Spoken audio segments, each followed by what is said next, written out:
गांव के ठाकुर हवेली में एक नई बहू का आगमन हुआ। नाम था सपना। सुंदर, सौम्य और साक्षात लक्ष्मी जैसी दिखने वाली सपना को देखकर पूरे गांव में चर्चा हो रही थी।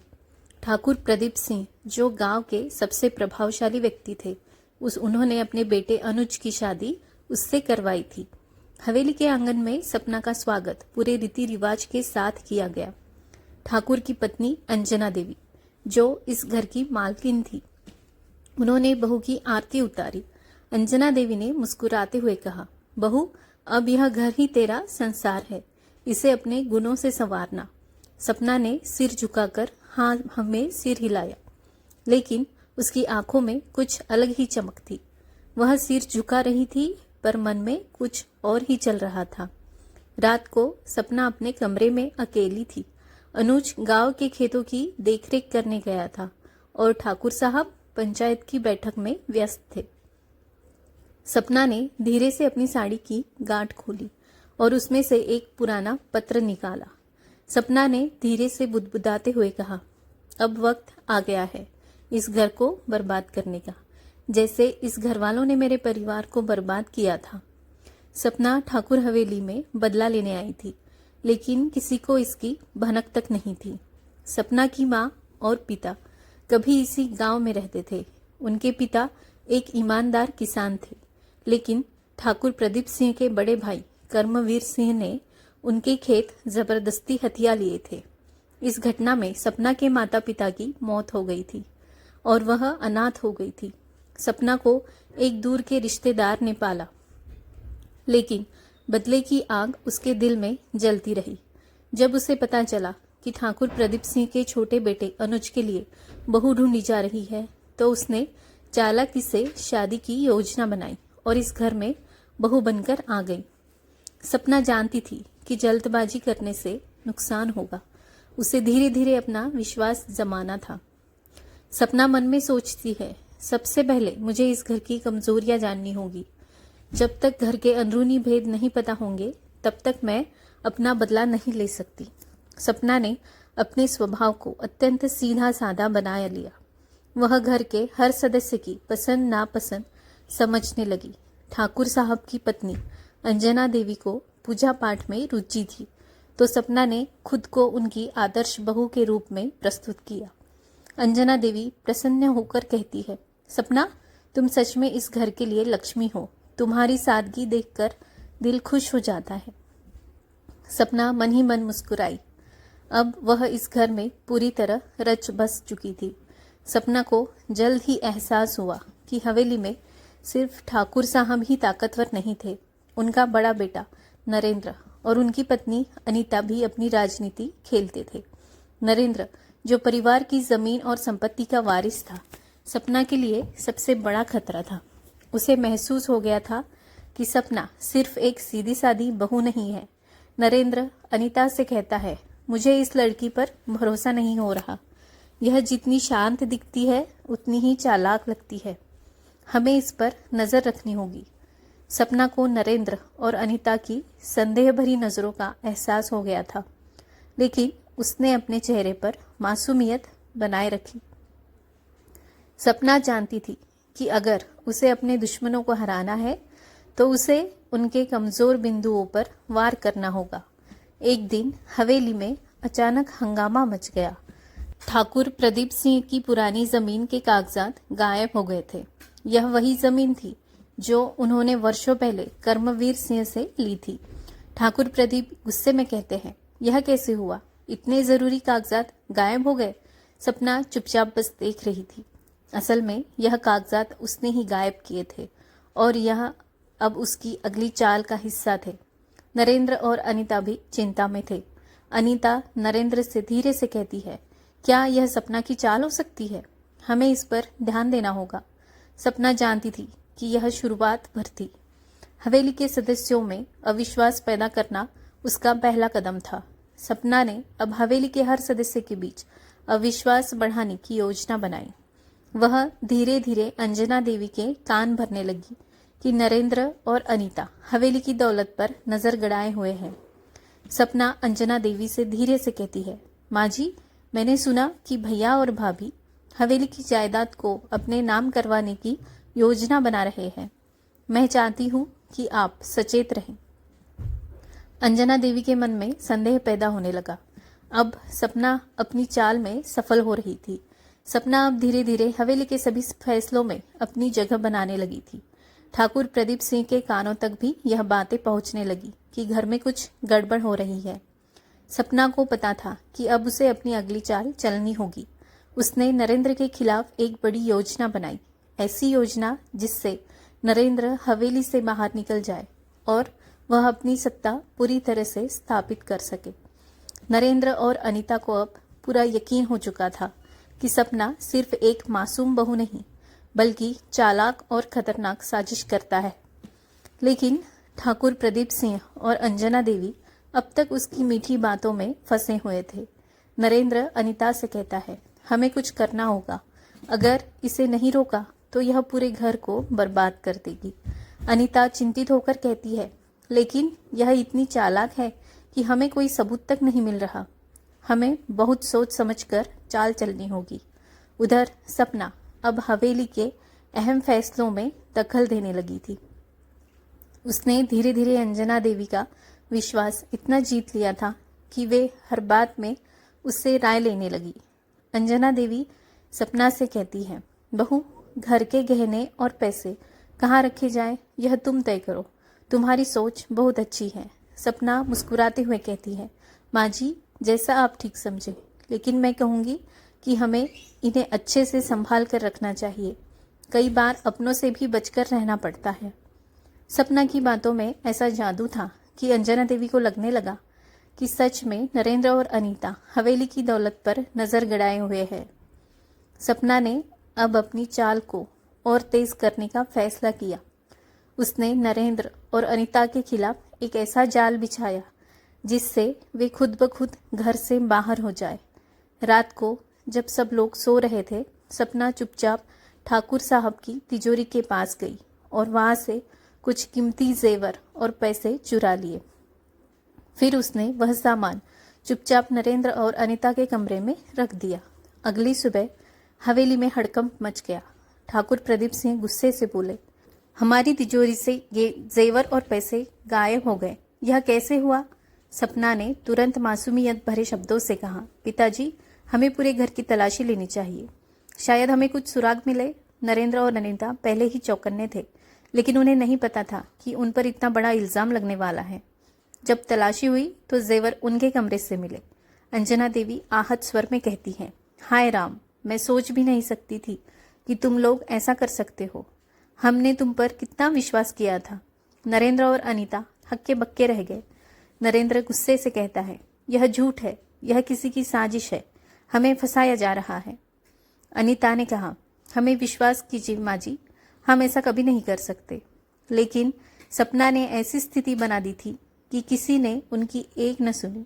ठाकुर प्रदीप सिंह ने गुस्से में नरेंद्र और अनीता को हवेली से निकाल दिया। अब हवेली में सिर्फ सपना, अनुज, ठाकुर प्रदीप सिंह और अंजना देवी बचे थे। सपना की योजना पूरी तरह सफल हो चुकी थी। नरेंद्र और अनीता अब गांव में बदनाम हो चुके थे और ठाकुर साहब ने उनसे सारे रिश्ते तोड़ लिए थे। सपना धीरे धीरे हवेली के सारे महत्वपूर्ण फैसले खुद लेने लगी। अब हवेली की असली मालकिन वही थी। एक रात अनुज सपना के पास आया। अनुज प्यार से कहता है, सपना, तुमने इस घर को कितनी अच्छी तरह संभाल लिया है। मैं तुम पर गर्व करता हूँ। सपना ने मुस्कुराकर सिर झुका लिया, लेकिन उसके दिल में खुशी नहीं थी, बल्कि उसके बदले की आग अब और भी भड़क चुकी थी। अब सपना को ठाकुर प्रदीप सिंह और अंजना देवी को भी रास्ते से हटाना था, लेकिन इतनी जल्दी नहीं। उसे पूरा घर और सारी संपत्ति अपने नाम करवानी थी। सपना ने धीरे धीरे अंजना देवी की सेहत पर ध्यान देना बंद कर दिया। उन्हें समय पर दवाइयाँ नहीं देती और धीरे धीरे उनकी तबीयत बिगड़ने लगी। अंजना देवी कमज़ोर आवाज़ में कहती है, सपना, मुझे दवाई चाहिए। सपना ने मुस्कुराकर कहा, माँ जी, अभी लाती हूँ। लेकिन दवा देने की बजाय उसने उनकी बीमारी को और बढ़ने दिया। कुछ महीनों में ही अंजना देवी इतनी कमज़ोर हो गई कि वे अब घर के मामलों में दखल नहीं दे सकती थी। सपना अब हवेली की पूरी मालकिन बन चुकी थी। अंजना देवी की तबीयत लगातार गिरती जा रही थी और ठाकुर प्रदीप सिंह अब अकेले पड़ चुके थे। उन्हें अपने बड़े बेटे नरेंद्र और बहू अनीता को घर से निकालने का पछतावा तो हो रहा था, लेकिन सपना के जाल में फंसे होने के कारण वे कुछ नहीं कर पा रहे थे। सपना ने अब अपने अगले शिकार के रूप में ठाकुर साहब को चुना। उसने उनके खाने में धीरे धीरे ऐसी चीजें मिलाने शुरू कर दी जिससे उनकी सेहत बिगड़ने लगी। सपना अनुज से कहती है, बाबूजी बहुत कमजोर होते जा रहे हैं, हमें डॉक्टर को बुलाना चाहिए। अनुज कहता है, हाँ सपना, लेकिन बाबूजी अब हमारी बात कम ही सुनते हैं। सपना मन ही मन मुस्कुराई। उसकी चाल सफल हो रही थी। ठाकुर साहब की बिगड़ती सेहत का फायदा उठाकर उसने हवेली और जमीन जायदाद के कागजात अपने नाम करवाने की योजना बनाई। सपना ने अनुज को भी अपने बस में कर लिया था।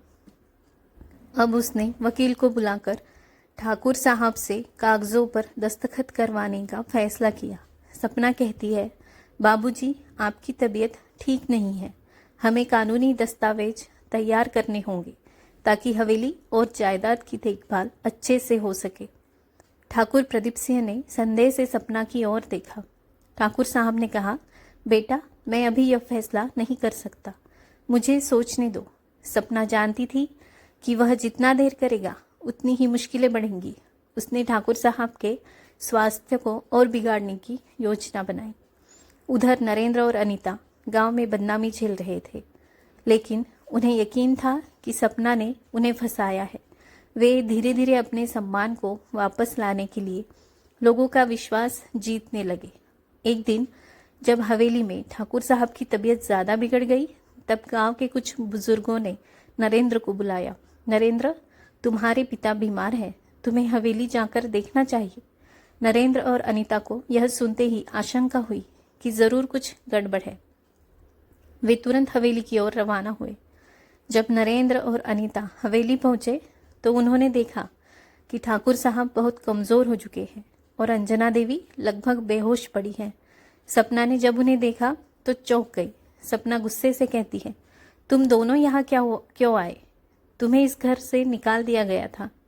नरेंद्र ने कहा, हम अपने माता पिता को देखने आए हैं, कोई हमें नहीं रोक सकता। नरेंद्र ने देखा कि उनके पिता के कमरे में दवाइयाँ बिखरी पड़ी थी और उनकी तबीयत बहुत ही ज़्यादा खराब हो चुकी थी। अनीता अंजना देवी का हाथ पकड़ते हुए कहती है, माँ जी, क्या आपको हमारी ज़रूरत नहीं? क्या आपको नहीं लगता कि हमें यहाँ होना चाहिए था? अंजना देवी की आंखों में आंसू आ गए। वह धीरे से बोली, बेटी हमें बहुत बड़ी गलती हो गई। यह सुनकर सपना तिलमिला उठी। उसे लगा कि अब उसके खिलाफ माहौल बनने लगा है। नरेंद्र ने अपनी माँ से सच उगलवाने की ठानी। उसने गांव के एक बुजुर्ग वैद्य को बुलाया और ठाकुर साहब का मुआयना करवाया। वैद्य जी बोले, ठाकुर साहब को सही दवाइयाँ नहीं दी जा रही थी। अगर सही समय पर इलाज न हुआ तो स्थिति और बिगड़ सकती है। नरेंद्र ने गुस्से से सपना की ओर देखा। यह सब तुम्हारी साजिश है ना? तुमने हमें घर से निकलवाया, माँ बाबूजी की तबीयत बिगाड़ी और अब पूरी हवेली पर कब्जा जमाना चाहती हो।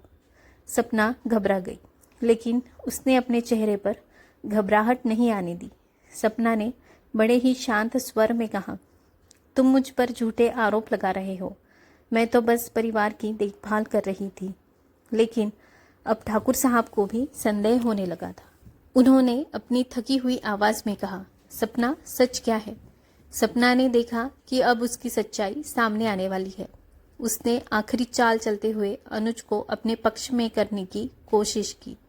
सपना अनुज से कहती है, अगर तुम मुझ पर विश्वास करते हो तो मेरा साथ दो, वरना मैं सब कुछ खो दूंगी। सपना के शब्द अनुज के कानों में गूंज रहे थे। वह समझ नहीं पा रहा था कि वह अपनी पत्नी पर भरोसा करे या अपने माता पिता की बिगड़ती हालत को देखकर सच्चाई स्वीकार करे। अनुज सपना से कहता है, तुम मुझसे क्या छुपा रही हो सपना? क्या सच में तुमने बाबूजी और माँ के साथ कुछ गलत किया है? सपना की आंखों में एक पल के लिए डर झलका। लेकिन उसने तुरंत अपने चेहरे पर मासूमियत का नकाब ओढ़ लिया। सपना ने कहा, अनुज, तुम मुझ पर शक कर रहे हो? मैंने इस घर के लिए सब कुछ किया है।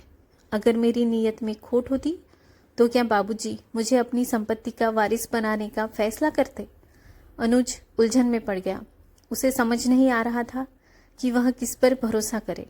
नरेंद्र और अनीता उसकी आंखों में देखकर उम्मीद लगाए बैठे थे कि वह सच्चाई को समझेगा। ठाकुर प्रदीप सिंह ने अपनी कमजोर होती आवाज में कहा, मुझे मेरी वसीयत देखने दो। मैं देखना चाहता हूँ कि मैंने किन दस्तावेजों पर हस्ताक्षर किए हैं। सपना के चेहरे का रंग उड़ गया। उसने तुरंत स्थिति संभालने की कोशिश की। सपना घबरा कर कहती है, बाबूजी, आप अभी बहुत कमज़ोर हैं। आपको आराम की ज़रूरत है। वसीयत की चिंता मत कीजिए, सब कुछ ठीक है। लेकिन अब ठाकुर साहब को यकीन हो चुका था कि कुछ तो गड़बड़ है। उन्होंने नरेंद्र से कहा, बेटा, मेरे पुराने वकील को बुलाओ। मुझे सब कुछ साफ साफ जानना है। सपना को समझ आ गया कि अब मामला हाथ से निकल सकता है। उसने जल्दी से अपने खास आदमी को बुलाया और उसे कुछ आदेश दिए। सपना को पता था कि अगर ठाकुर साहब वकील से बात कर लेते तो उसकी सच्चाई सबके सामने आ जाती। उसने एक आखिरी चाल चलने की योजना बनाई। उसने अनुज को रात में अकेले में बुलाया। सपना आंखों में आंसू भरकर कहती है, अनुज, अगर तुम्हें मुझ पर भरोसा नहीं रहा तो मैं इस घर में नहीं रह सकती। मैं चली जाऊंगी। लेकिन एक बात याद रखना, जब मैं चली जाऊंगी तो यह घर फिर से टूट जाएगा। तुम सोच लो कि तुम्हें क्या करना है। अनुज भावनात्मक रूप से कमज़ोर हो चुका था। उसे सपना की चाल समझ नहीं आ रही थी। वह अंदर ही अंदर टूट गया था। अनुज कहता है, सपना, मैं तुम्हें छोड़ने के बारे में सोच भी नहीं सकता। लेकिन अगर तुम सच में बेगुनाह हो तो हमें सच का सामना करने में डर क्यों लग रहा है? सपना कुछ नहीं बोली, बस आंसू बहाती रही। अगली सुबह नरेंद्र पुराने वकील को हवेली लेकर आया। ठाकुर साहब बिस्तर पर लेटे हुए थे, लेकिन उनकी आंखों में संकल्प की चमक थी। ठाकुर साहब ने कहा, वकील साहब, मैं देखना चाहता हूँ कि मैंने किन दस्तावेजों पर हस्ताक्षर किए हैं। वकील ने फाइल निकाली और ठाकुर साहब को दिखाने लगा। जैसे ही ठाकुर साहब ने दस्तावेजों को पढ़ा, उनका चेहरा सख्त हो गया। यह कैसे हो सकता है? मैंने अपनी पूरी संपत्ति सपना के नाम कर दी। यह मैंने कब किया? सपना को समझ नहीं आ रहा था कि अब क्या कहे। नरेंद्र और अनीता ने गुस्से से उसकी ओर देखा और कहा, यही तुम्हारी सच्चाई है सपना? तुमने बाबूजी की हालत का फायदा उठाकर पूरे घर को धोखा दिया है। अंजना देवी, जो अब तक चुप थी, उन्होंने भी सपना को घूर कर देखा। अंजना देवी ने कहा, हमें तुम पर इतना विश्वास था सपना, तुमने हमारे साथ इतना बड़ा विश्वासघात किया। सपना को अब समझ आ गया कि अब उसका खेल खत्म हो चुका है, लेकिन वह इतनी आसानी से हार मानने वालों में से नहीं थी। सपना ने आखिरी दांव खेलने की कोशिश की। सपना ने गुस्से से कहा, हाँ, मैंने यह सब किया क्योंकि इस घर की असली मालकिन बनने का हक मेरा था। तुम लोगों ने मुझे कभी अपनाया ही नहीं, हमेशा मुझ पर शक किया। मैंने वही किया जो मुझे करना था। सभी हैरान रह गए। ठाकुर साहब ने गुस्से से अनुज की ओर देखा। ठाकुर साहब ने कहा, अब भी तुम्हें इस पर भरोसा है अनुज? देखो, इसने खुद कबूल कर लिया। अनुज की आंखों में आंसू थे। उसने अपनी दुनिया उजड़ती हुई देखी। अनुज ने कहा, सपना, तुमने मुझे भी धोखा दिया। तुमने हमारे परिवार को तोड़ दिया। अब मैं तुम्हारा साथ नहीं दे सकता। सपना को अब एहसास हो गया कि वह पूरी तरह हार चुकी है। ठाकुर साहब ने तुरंत पुलिस बुलाने का आदेश दिया। कुछ ही देर में पुलिस हवेली पहुंच गई। पुलिस इंस्पेक्टर कहते हैं, सपना, तुम्हें ठाकुर साहब की जायदाद पर धोखाधड़ी से कब्जा करने की कोशिश और जहर देकर नुकसान पहुंचाने के आरोप में गिरफ्तार किया जाता है। सपना के चेहरे पर डर के भाव आए, लेकिन उसने कोई सफाई नहीं दी। पुलिस उसे हथकड़ी पहनाकर ले जाने लगी। जाते जाते उसने पीछे मुड़कर देखा, लेकिन अब कोई भी उसकी तरफ देखने के लिए तैयार नहीं था। सपना के जाने के बाद हवेली में एक नया सवेरा आया। ठाकुर साहब और अंजना देवी की तबीयत धीरे धीरे ठीक होने लगी। नरेंद्र और अनीता को वापस हवेली में अपना हक मिल गया। अनुज बहुत टूट चुका था, लेकिन उसे भी समझ आ गया कि सच्चाई को कभी दबाया नहीं जा सकता। ठाकुर साहब ने नरेंद्र को अपने पास बुलाया और कहा, बेटा, तुमने सही समय पर आकर हमें बचा लिया। अब यह हवेली तुम्हारी जिम्मेदारी है, इसे अच्छे से संभालना। नरेंद्र और अनीता ने एक दूसरे की ओर देखा और सिर हिलाया। कहानी का अंत एक सशक्त संदेश के साथ हुआ। बुराई कितनी भी चालाक क्यों न हो, अंततः सत्य की ही जीत होती है। तो दोस्तों, आपको ये कहानी कैसे लगी है, नीचे कमेंट सेक्शन में ज़रूर बताएं। मैं आपसे जल्द ही मिलती हूँ अपने अगले वीडियो में एक नई कहानी के साथ। धन्यवाद।